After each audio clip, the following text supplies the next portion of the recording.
Hello' guys, আজি মানে ওলাই আছো দা চাহ লৈ, এইটো চাহখন বাঁহ চাহ লৈ একদম পিখিনিত খাব ওলোৱা নাই দেই। আমি ওলাইছো মানে সিদিনাখন ধান ৰোৱাটো, এতিয়া পানী কমটি হৈছে বোলে, তাত মানে জটকা দিম মানে, নহ'লে গৰুকেইটা দিনত আহি একদম মানে খাই দিয়ে মানে ৰোৱা ধানটো, সেইকাৰণে জটকা লগাই আহিম মানে।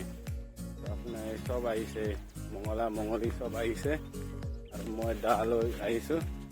জটকা লগাবলৈ মানে স্কুটি গাড়ী থৈ দিছোঁ আমাৰ। এতিয়া জটকা দিম মানে হ'ব চাগে ন।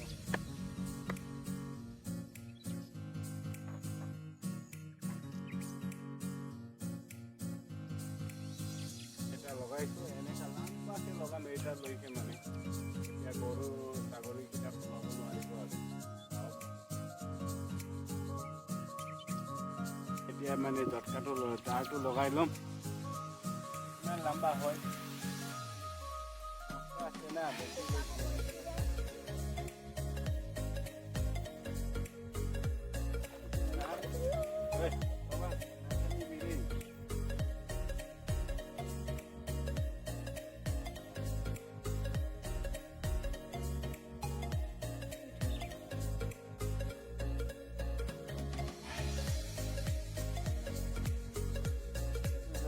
জটকাটো নলগাই গৰুৱে খাব নহয়।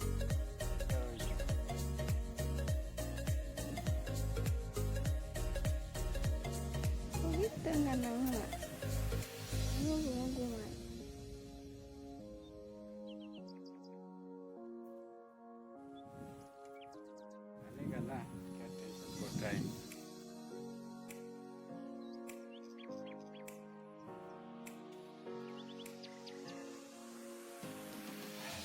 থাকিলে নহ'লে ইমান ডাঙৰ নদীত গৰুকেইটা এৰি দিয়ে, কাৰ গৰু কেতিয়া খায়, গড় ইয়াৰ পৰা বহুত দূৰত, কেতিয়া চাম।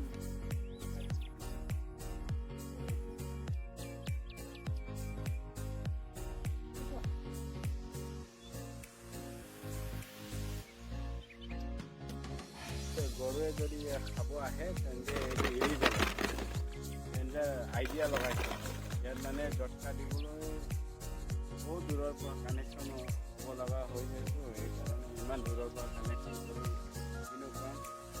সেইকাৰণে যদি গৰুৱে খাব আহে সেইটো গদাই এৰি যাব, পলাই যাব নিজে। আইডিয়া চা ইমান ধুনীয়াকৈ চব জটকা লগাই ৰেডি, এতিয়া হৈ গ'ল আৰু যাওঁ।